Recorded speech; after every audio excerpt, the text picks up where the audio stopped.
Welcome to Tone Talks. Welcome to Tone Talks. Welcome to Tone Talks. Yeah. Tone Talks in the building. Dash Radio, Voice of Reason. We coming with our first show on Voice of Reason. Shout out to Zoe Williams getting his new channel here at Dash Radio. Y'all know I gotta move with my man. I'm not staying with where nobody else at. Let's talk about it today.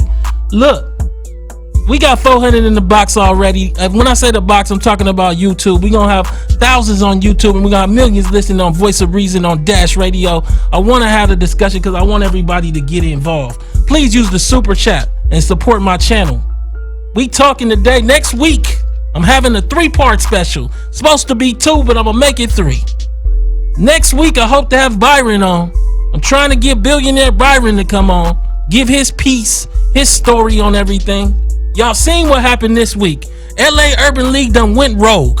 They done stepped out and said what the National wouldn't, and said that Comcast is shutting out black folks, Latinos, Asians. They shutting out all of us. Civil Rights Act of 1866 is gonna be in the Supreme Court in a few weeks. 400 years we've been here, and we owe 400 years worth of money, and we gonna talk about it tonight. Come on, ADOS. Y'all know how y'all feeling me today. I got my shades on. I told y'all I'm incognito because I'm gonna say some stuff that needs to be said. I just don't want to be seen saying it. Come on, man. Let's go today. Y'all know I do this by questions, and we bouncing today, so I'm gonna do some hard questions. Number one, why is it after 400 years we are still fighting for ownership? You know, this show right here is really from Civil Rights Act 1866 to Lineage loopholes. Who has an escape hatch and is covering all our problems?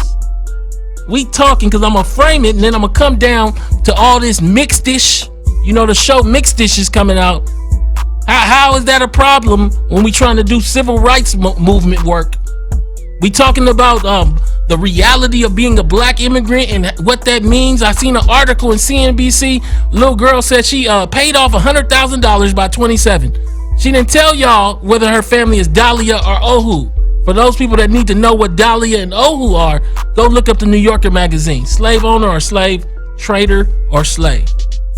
We talking today because I got my shades on because I want to be incognito because I'm about to get real with y'all. 400 years we've been here.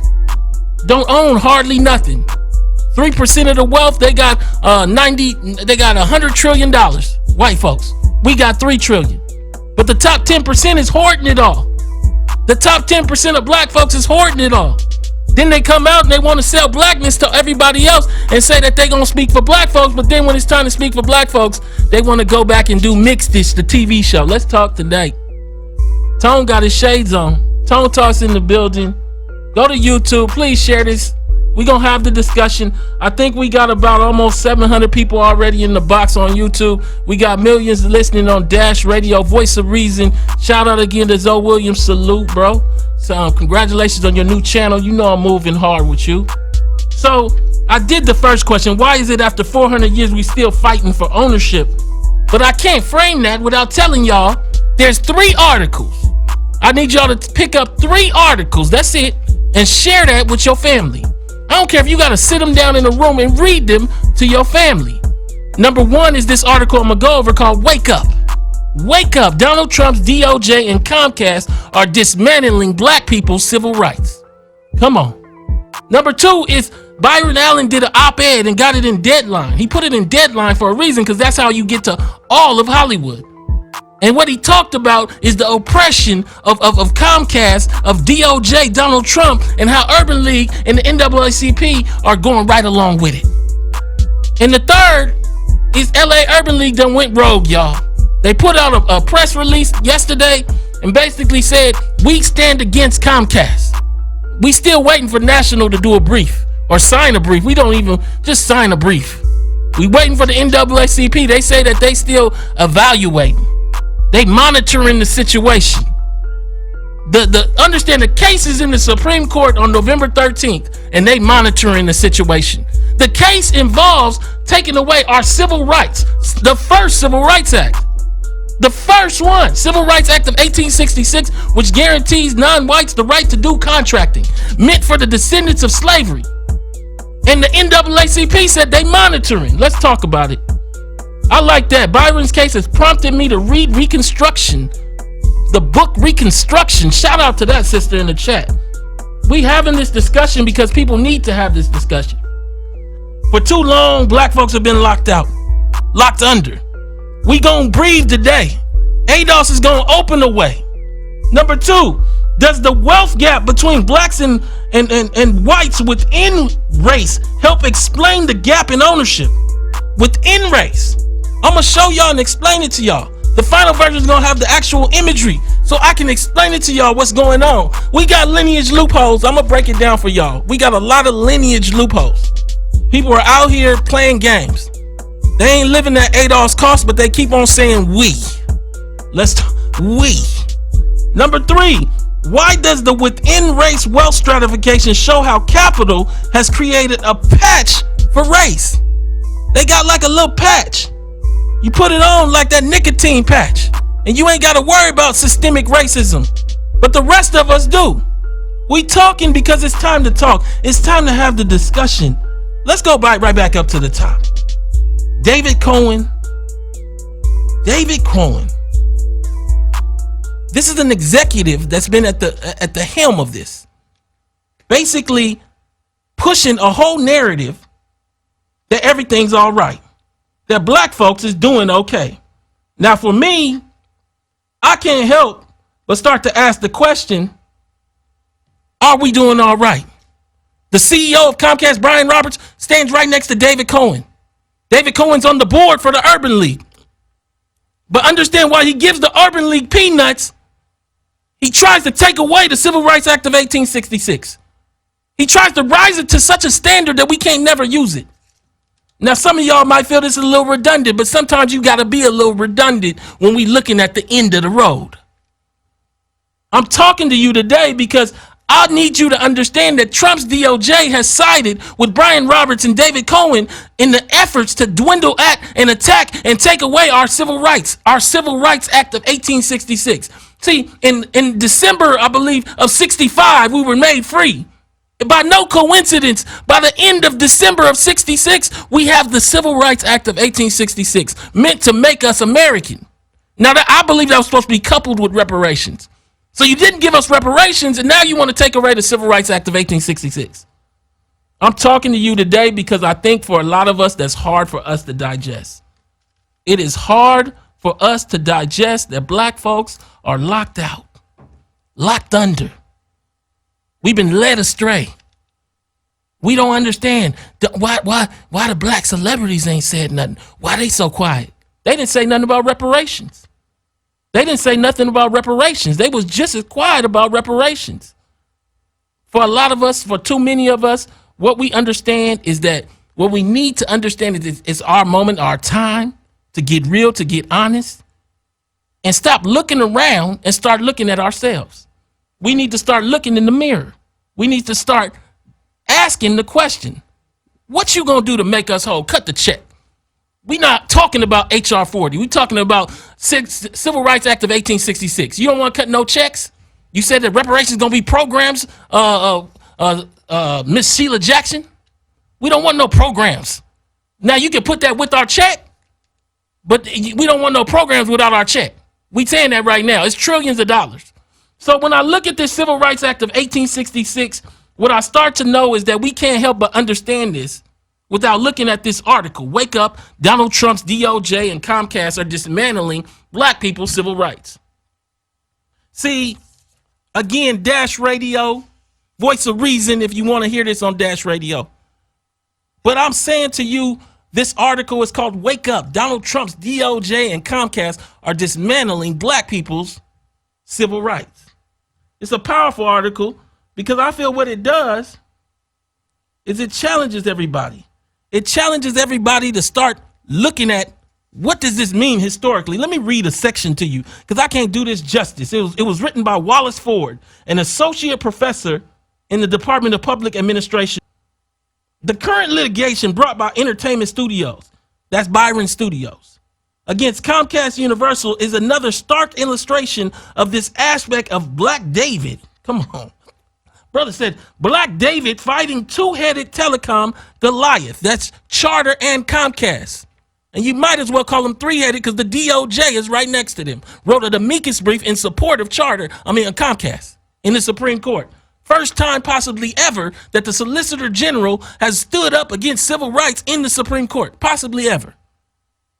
Entertainment Studios is one of the few black-owned media companies in the U.S. Comcast Universal is a multi-billion-dollar behemoth that controls access to millions of households in the U.S. For very obvious and legitimate business reasons, Entertainment Studios wants Comcast Universal to carry its programming. And for not so obvious reasons, Comcast has refused.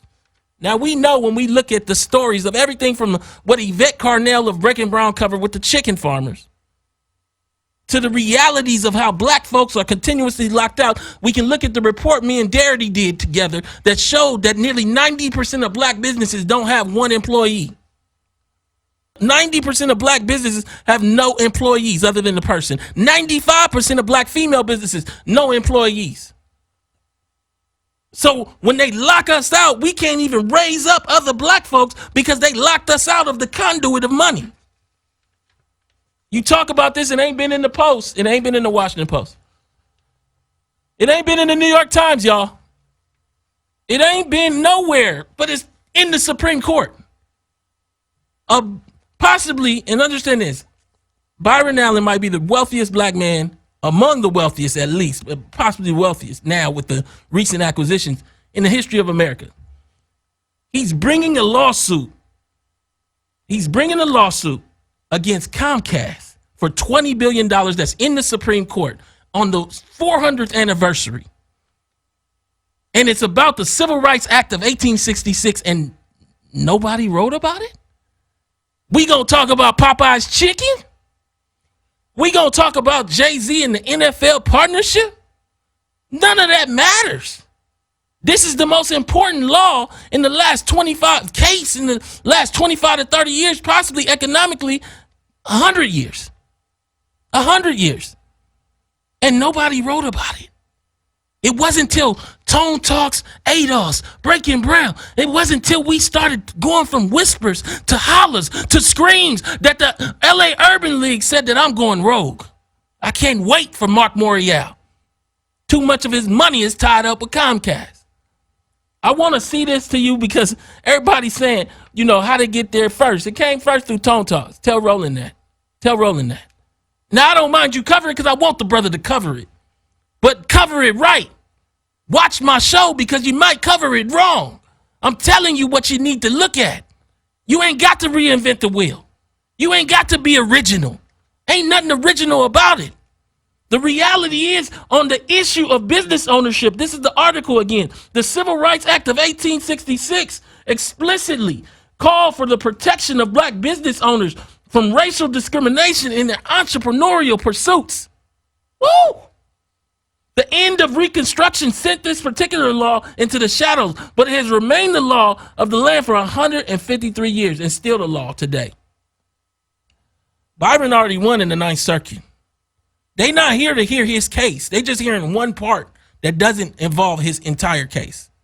Just whether they gonna raise the standards on the Civil Rights Act of 1866 to a point where you can't use it. Because if you get to but for it, meaning you gotta have a smoking gun, ain't no more contingency cases for labor law that uses this. You're gonna have to come with the bread. And we know the middle black family is worth $1,700 without depreciating assets. So you can't go to court without if you need a retainer, if you need to pay real money, several hundred an hour, there's not going to be no contingency because the low likelihood you'll win. Let's read the rest of this. And now Comcast Universal and the Trump administration's Department of Justice are teaming up. Understand this. Just yesterday, maybe the last 2 days, you had MSNBC journalist, host, apologizing because he blamed Trump for using a Russian banker as his cosigner. They don't like each other, going all the way back to The Apprentice. But they'll come together to attack civil rights for black folks. Strange bedfellows indeed, this is the article, to jointly oppose Entertainment Studios in the Supreme Court. contending that the Civil Rights Act of 1866 does not say what it says, and that even if it does, Entertainment Studios has to prove the racial discrimination is the only reason for Comcast Universal refusing to carry its program. You can't even prove that. It may be something of a surprise that Comcast, which financially supports organizations like the National Urban League and features progressive commentators like Rachel Maddow and Joy Ann Reid. We know Joy Ann Reid. She called us bots, Russian bots. And their MSNBC flagship would be linking arms with Trump's DOJ on a dispute in which black-owned business is claiming racial discrimination. Understand again, there was an MOU. There was a memorandum of understanding signed back in 2010 by Al Sharpton, the NAACP, and Mark Morial of the Urban League. In it, nothing was promised and everything was given. They've used that MOU to not only get a merger, which led to a consolidation of our cable to a point where all of our bills is way too high. They said it was going to be diverse. Not only did they do that, they used that same MOU then to get net neutrality passed, where they buffer stuff. Y'all ever watch my show and it be buffering? Y'all ever watch my show and wonder why it be buffering? Well, we don't know, but it might be that net neutrality that they got passed. See, there's no way that a civil rights organization should have sided against us on net neutrality, black folk, but they did. And now what we see is the consequence. So now they want to pull that whole little group back out for this Civil Rights Act of 1866. We waiting, Mark Morial and Al Sharpton. Y'all quiet than the mouse. Y'all scared? Woo! Tone here for it all the time, Tone. Shout out. Shout out to you in the chat. We having a discussion today because it needs to be had. Everybody else, they walking quietly. I told the girl from the 1619 project, I said, look, you did the little project. That's cool. That's cool. It was a history project. But now do the work. You did a project on slavery. There's a law that was written for slaves that's in the Supreme Court. Just tell MSNBC you're not going to go on their program because they're attacking a law for slaves. Tell the New York Times that you want to write an op-ed in support of Byron Allen. I don't know. Everybody said that Black Girl Magic and Diva this. It's time to be a diva. Stand up now. I'm just saying, maybe it's me. You know, maybe I'm asking too much. Hashtag 1619 project. Go read the project, but you got to do the work now. I'm saying this to you because what we seeing, let's talk about, is that we need to take these three articles. Again, the op-ed from Byron Allen in the Deadline, this wake up article from the Griot, and the NAACP press release. And what we need to do, is make sure all of our family read those pieces. Because if they lay out those pieces, they gonna walk away and say, how did I not know about this? Because you ain't been following Tone Talks. How did I not know about this? Because you ain't with that hashtag ADOS. For so many of us, what we starting to see is we see a wealth gap, and we don't understand where that wealth gap come from. We don't own nothing. We don't own nothing. We sitting here and we talking about letting Bernie talk about class-based policy. Let me break this thing down. Hold on. I'm gonna break this thing down today because I'm tired. Don't let nobody talk to you about class-based policy. If you know the numbers, you start to understand that it don't split the same. Let me explain. If you look at wealth by decile, each race by decile, that means 10%, 20%, 30%, and how much wealth each group holds in each race. When you look at them against each other, the spread looks the same. Extremely unfair, with the top 10% of whites having almost 75% of their wealth, 74.6. And the top 10% of black folks having 75% of black folks' wealth overall. But the difference is not how many white families there are. There are 83 million white families. There are 20 million black families. That's not the difference. Hold on. The difference is that they're splitting $100 trillion in household wealth. There's 107 overall. They got 100 of it. That's because they own everything. That's because we never got to use the Civil Rights Act of 1866 to break up that ownership. Tone here to talk about it today because we all been playing. I'm gonna get y'all to that Lineage loophole. I know y'all waiting. But when you look at the black ownership, black wealth, the spread looks the same, but we splitting $3 trillion. So when you split $3 trillion, first, the spread shouldn't look the same. That top 10% should be sharing much more of their wealth with the rest of the group. But they got to send their kids to Brown, into Ivy Leagues and all that. They got to get paid from what everybody from the New York Times to the Google to whoever's paying them. So what they do is serve as cover for the white wealth. So the top 10% of black folks out of the $3 trillion have 2.25 of it. The bottom 90% of black folks are living on less than $700 billion, with the bottom half of the race being worth negative like $120 billion. You can't be in America with that kind of lack of wealth. You really can't be here talking about your kids going to college. How many of y'all got a 15-year-old and no college saving and talking about a Bill Gates scholarship? How many of y'all waiting for Bill Gates to save you? You ain't got to wait for Bill Gates if we got the Civil Rights Act of 1866 and it's working right. You ain't got to wait for him. You don't need no philanthropic savior. Click your heels 2 times, as Byron said, and you already home. We built America. Why we got to remake America to make America our kind of great again? See, white folks are splitting $100 trillion. That means each percentile of white America is worth $1 trillion. Let me make it simple for you. The top 10% of white folks have $75 trillion they split. Y'all might say that's a lot of money, and it is. They own all of that. That's Comcast. That's the DOJ. That's Trump. They got all our money up in that pot. But this is the trip. The bottom 90% of white folks are still splitting $25 trillion. And Bernie trying to say, let's give them a college forgiveness. So the bottom 90% of black folks are only living on $700 billion. And the bottom 90% of white folks are still living on $25 trillion. I don't want to hear nothing about class, because we are classless and flat and wealthless and living out here and fighting each other because we ain't got no concept on what stuff costs. You can't have no mama, no daughter, no sister if you ain't got enough to live. We talking today because people get frustrated because old Tone Talks give you that real, then you blame Tone Talks because that real means that you might not have that relationship that you thought you had. I'm looking at this thing and I think it's time for us to have a discussion we ain't had.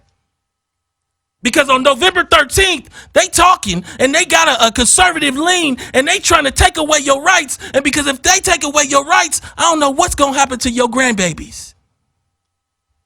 See, we thinking too short. I don't think we understand that without ownership, you don't go nowhere in this country.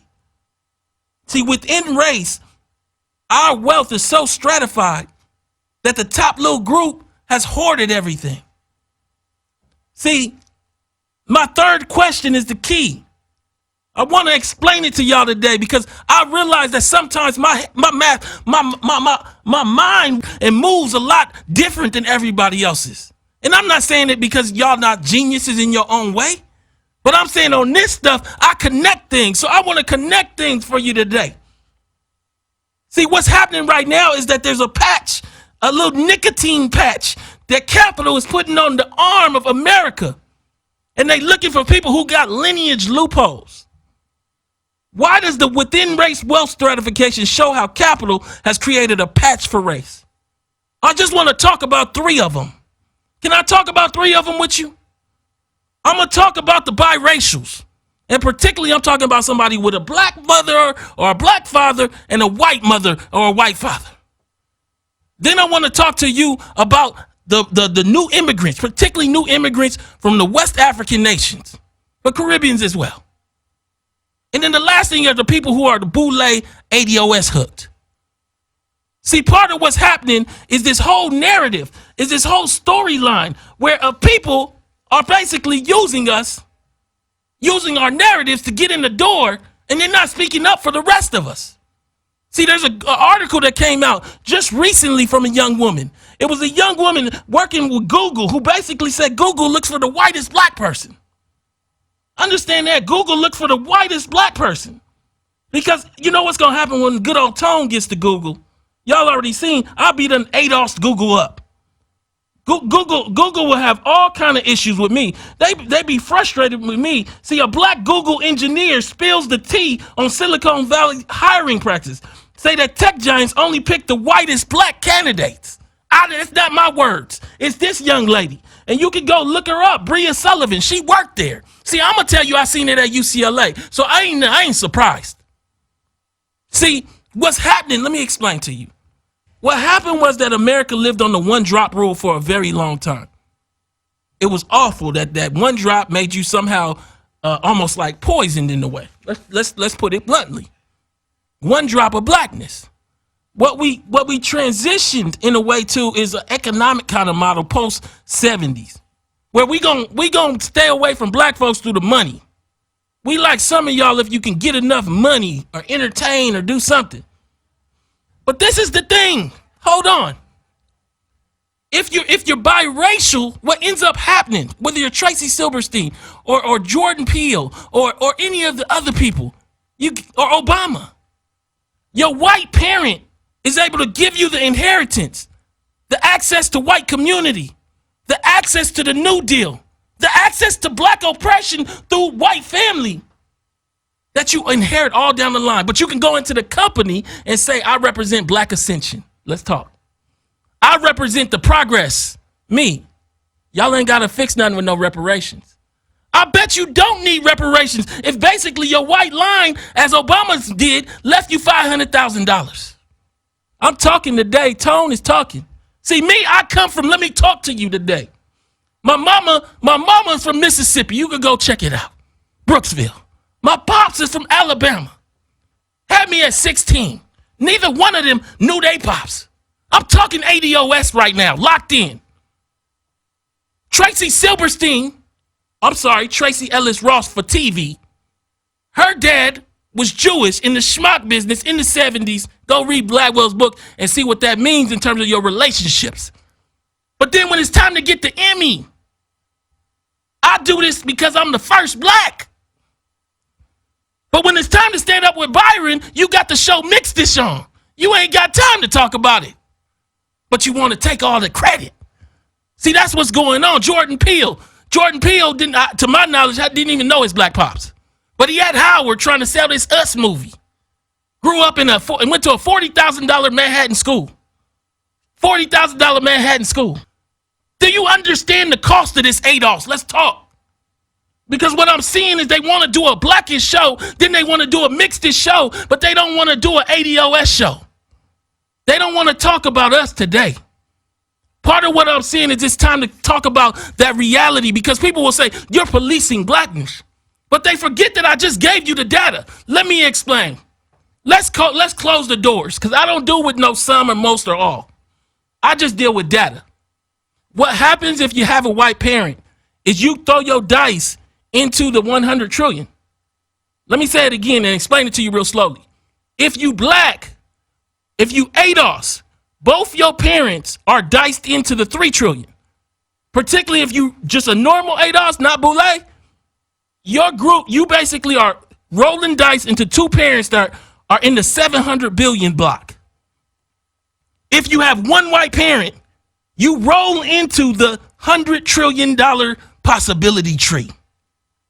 Do you understand how problematic it is if you take somebody who got their money through white privilege and then hold them up as the progress that black folks can achieve today?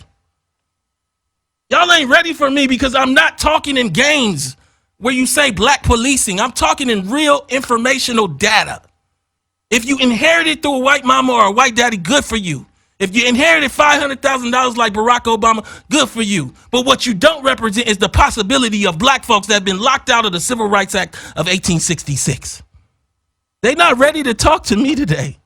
See, we had another article, understand, come from CNBC. I want to go over this with you, and then I'm gonna start taking calls. 323-230-4610. Call in. Dash Radio, Voice of Reason. We having a discussion today. 400 years and everybody playing. They doing patchwork, y'all.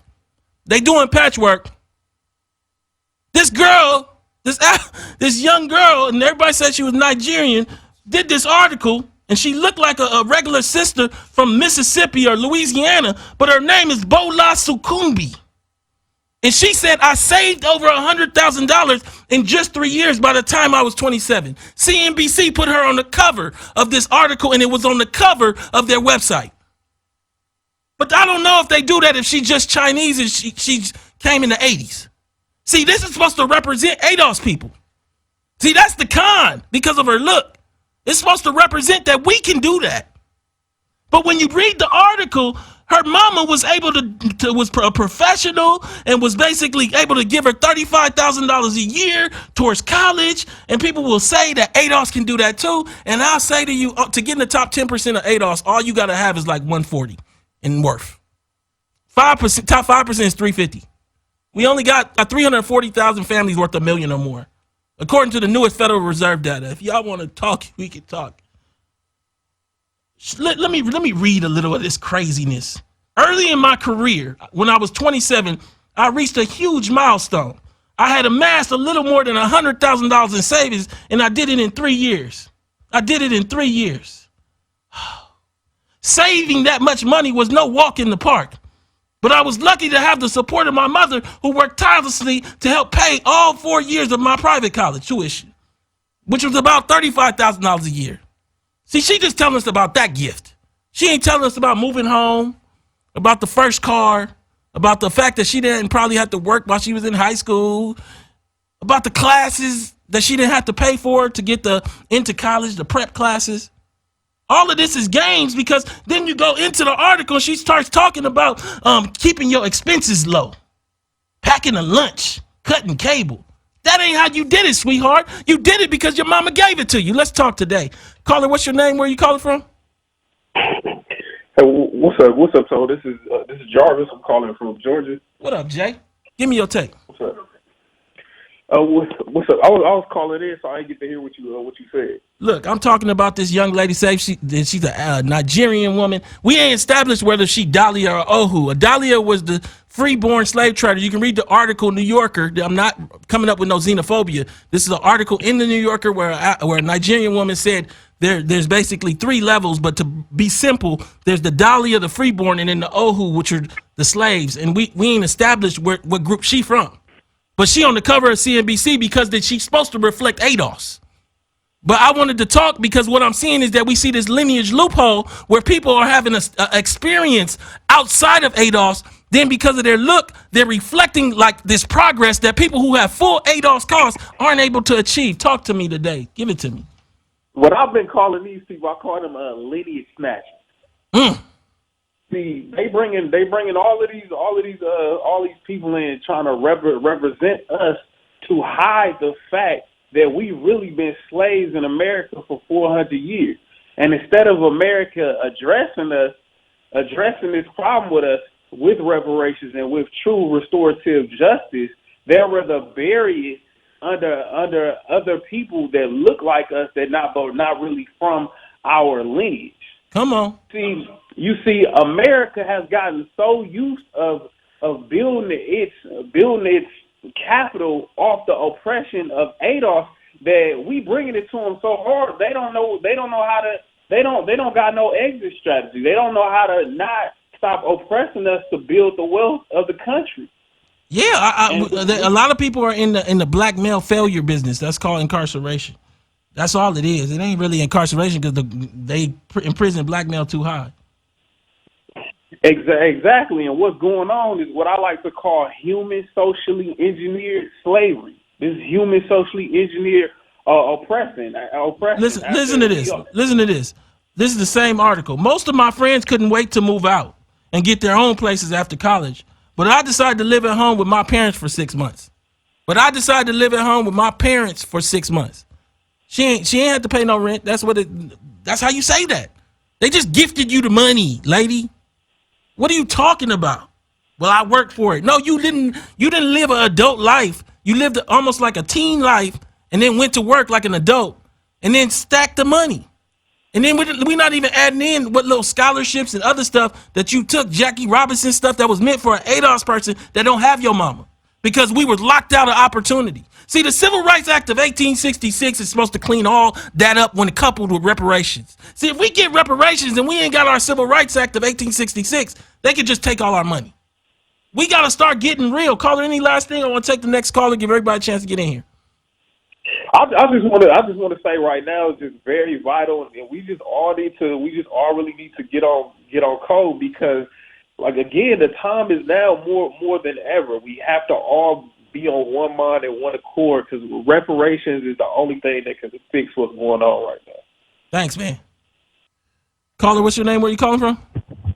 Your background is loud, so turn your window up. Caller, what's your name? Where you calling from? Hey, Tone, I called it Vets show last night before last. What's your name? Well, first, what's your name? Where you calling from? Oh, Lou. I'm calling from Orange County. All right, go ahead. So anyway, somewhat in relation to what you're talking about with the Civil Rights Act of 1866 and collective black wealth, I will tell you one, that I'm an entrepreneur, and I come from a family of road builders in the Midwest. And the story of my family is basically the story of black business. Like you say, it basically wound down to us working for ourselves, because as the 80s and 90s rolled on, and the war against black men started kicking into high gear, we found ourselves basically out of business, to the point where there was nothing to pass down to me as far as running a company. But my grandfather had started a construction company, and opened a used car lot back just after World War II into the late 40s and early 50s, and had become a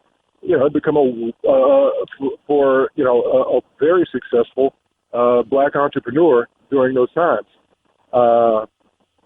Then the interstate highway system came along, and you would have figured that with the interstate highway system coming along, that Eisenhower had approved, that surely if you were a black road builder, you might get a contract. You might get a contract. Right. Caller, let me break in here. Let me break in here a little bit, because you hitting this thing. One of the last group I wanted to talk about is you have this small contingency, and they're locked into certain areas because it comes through real estate, of boomer ADOS boule. People tied to somebody who made them outside of the condition of black folks. And when I say that, people gonna get mad, because they gonna say, well, who are you to say black folks don't have... Look, only 5% of black families are worth $350 or more. Only 340,000 are worth $1 million or more. So if you're in LA, San Francisco, New York, and somehow as a result of property appreciation, your family was able to be worth 700,000 or 800,000. You live on the outside fringes of the racial experience of those black folks locked in the South, in Louisiana, in West Louisville, where they don't even have standing restaurants other than the church we gonna be at for the ADOS conference. You don't understand the realities of what it's like to have nobody to co-sign, because your granddaddy could co-sign. And I'm not saying that don't make you black, but what I am saying is that you become somebody who is a lineage loophole for capital. But let me talk a little bit. I seen that the girl, Nicole Hannah-Jones, she wrote the 1619 Project. Go read it. History lesson. But she went on the Breakfast Club again. First it was Black Ascension. Now she done said, I'd like to talk about slavery as a condition, not as who they were, calling them slaves. And look, until they correct us and give us reparations, I want everybody to remember that my family was in the condition of slavery. When we're talking about ADOS, and I'm saying this more generally, we're talking about the institution of slavery. See, too many people haven't wanted to say the word slavery. See, we acting like we already got reparations, but hold on. If you're biracial and your mama was a white professional, you might have had an entirely different experience than somebody like me who has been locked into this ADOS. I speak for the ADOS, for black folks all across this country, locked into food deserts, locked into prisons, locked into the reality that this ain't no ascended black America, that this is a black America. See, you can't tell me nothing about the fact that black folks are doing better than the 60s when the incarceration numbers show that they just hit it in prison. Let me say that again, because I said it real fast. See, you sit up and say, well, it's better than the 60s now, isn't it? That's what the girl from the 1619s. No, they didn't have the incarceration rate we have now. There are more black men incarcerated, and I showed this, than all women on the planet in America. So how is that better? See, when you read the Civil Rights Act of 1866, and you should go read it, one thing that jumps out is it says, except for prison. So they wrote all these laws, and they said, except for if you go to prison. Then they sent all the black men to prison for stuff that they now letting people sell like weed legally. But they don't want to change they can't give you back your life. America doesn't play the game. They got these lineage loopholes running around here, getting money from this system of being part of the New Deal, saying we. How is it we if you got money from the New Deal? Let's talk. Don't play with me. I'm not the one. Any last thing you want to say, caller? Oh, no, you basically touched all the points, but yeah, I'll wrap it up real quick here. I just wanted to say, my grandparents and my father, and we're all ADOS lineage, and ain't no loopholes for us. Obviously, like I say, when they went to war and started wiping out black men and imprisoning them, basically a company that had been thriving in the 50s and 60s and even into the 70s, basically just dried up and shriveled up. There were no contracts handed out. Those contracts those set aside contracts were handed off to a family of white builders, and basically the history of the history of my father and my grandfather's construction efforts are basically lost to the dust. But if you think you're on to something just because you can turn on your TV and see somebody dribbling a basketball or hosting a TV show, think about it. That's not really who we are. That's not where we are. And appreciate you, Tom. No, thank you again. 323-230-4610. We're on Dash Radio, the voice of reason. That's where we're gonna be at now. VOR. We out here. We pushing. We having a discussion. It's a powerful one. 400 years. We in the Supreme Court in 2 months. We got the ADOS conference coming up in a month. It's gonna be a powerful discussion. They done locked us out, but they ain't gonna lock us out forever. They gonna hear our screams, if anything, because we not playing. 323-230-4610.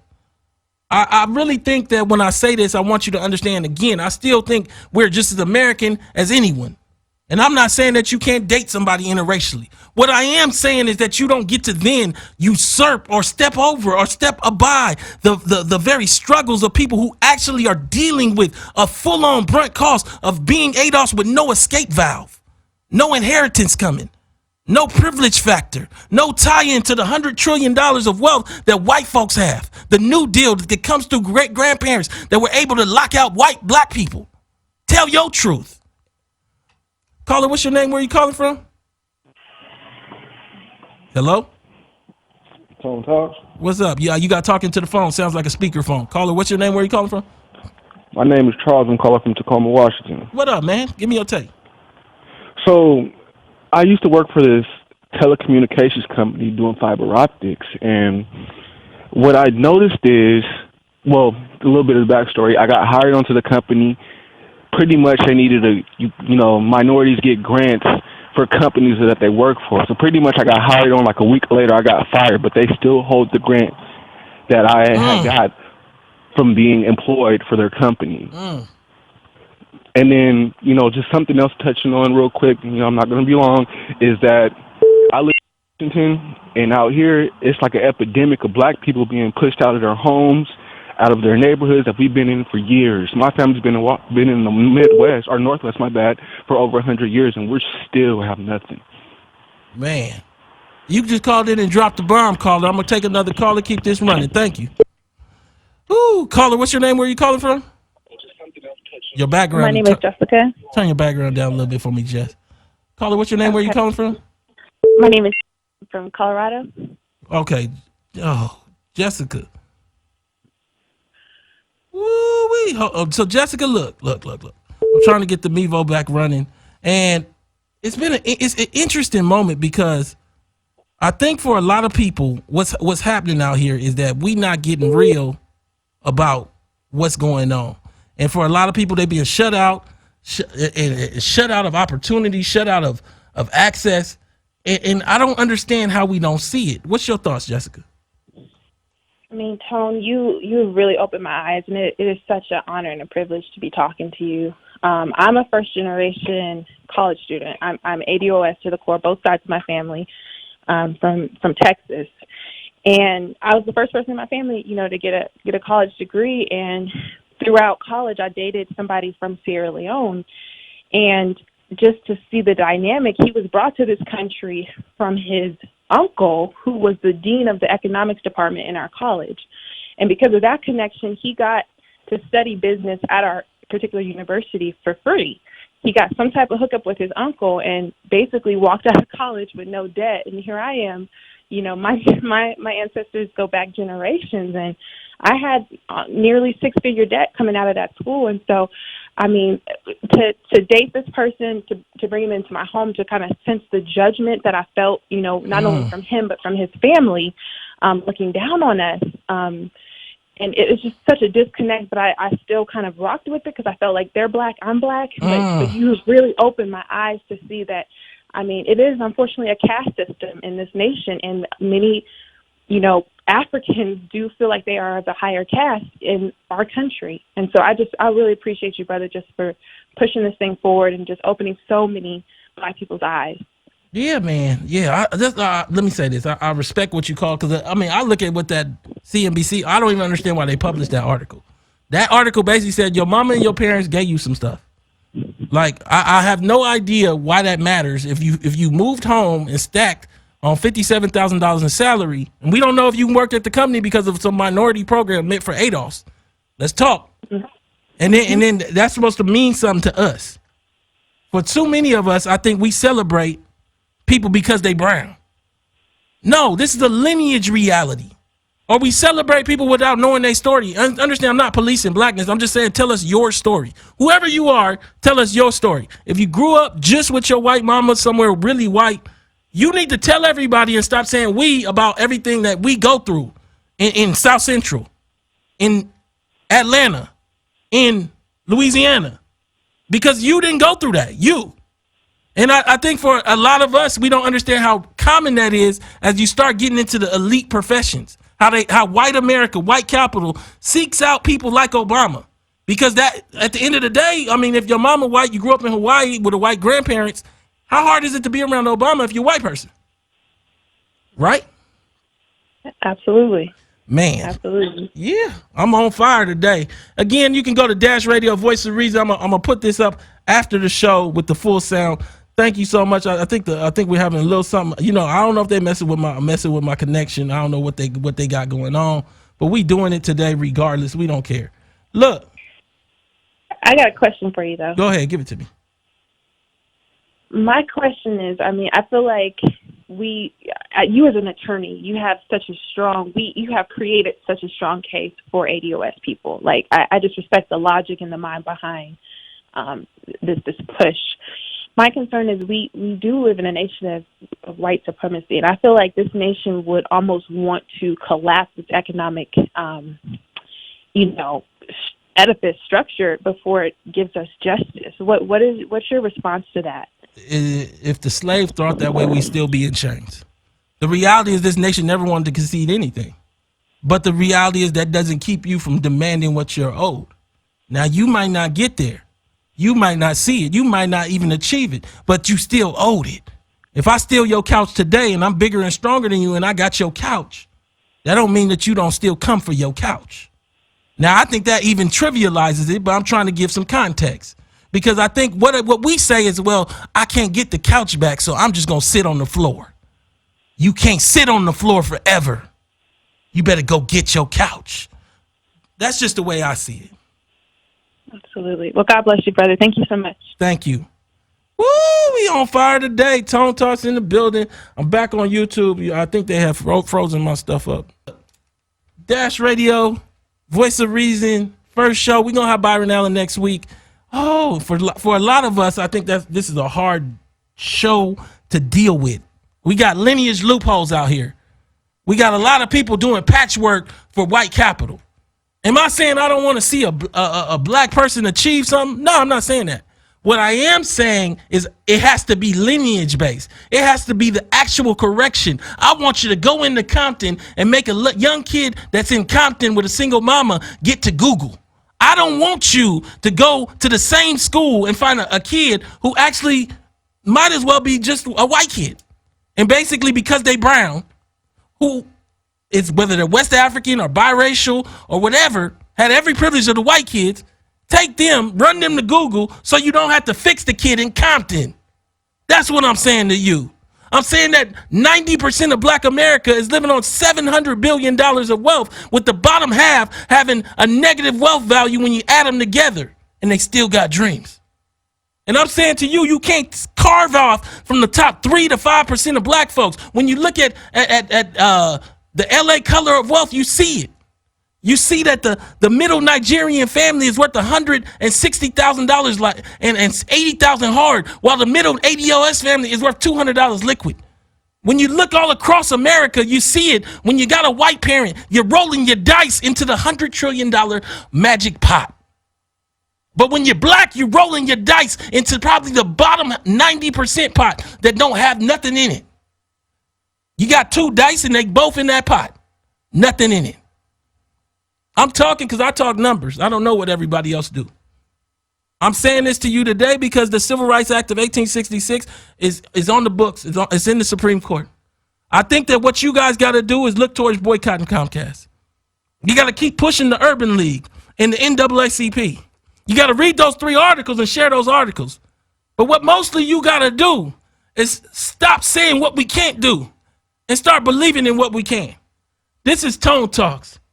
I wanted to come to you today because I think for so many of us, what we have is a narrative, a belief system that things are going to get better just by us sitting on the sidelines, and they're not going to get no better. I'm saying this to you because I believe that black America deserves better. That's part of the reason I do this project.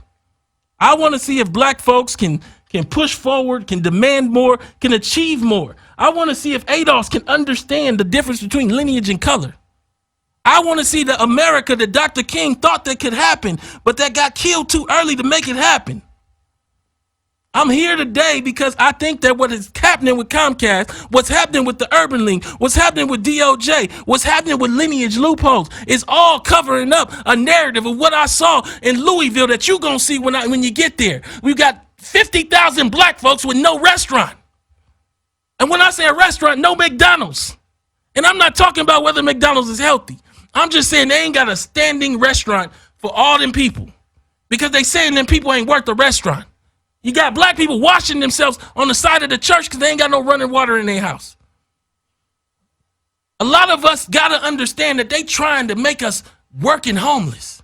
They trying to move us from working poor like my mama to working homeless. And then they trying to say we going to take Tracy Silverstein and have her do a show called Mixed Dish and it'll make it all better. And what we need to be saying is I don't want that on my TV. Turn that off because black folks ain't Mixed Dish. What we are is ADOS-ish. And I want to see ADOS life reflected on my TV screen. I'm here today to have this discussion because ain't nobody else having it. 400 years. And they still trying to take our rights away.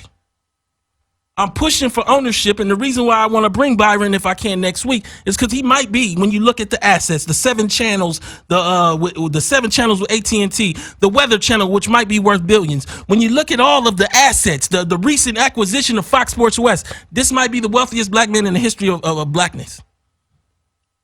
Might be. And I just want him to tell you how he got locked out. Because if he get locked out, I don't know what's going to happen to the rest of us. This is Tone Talks. I wanted to have this discussion. Please go to tonetalks.org, subscribe, donate, share this video. It's time for us to spread this message because if we don't do it, nobody else will.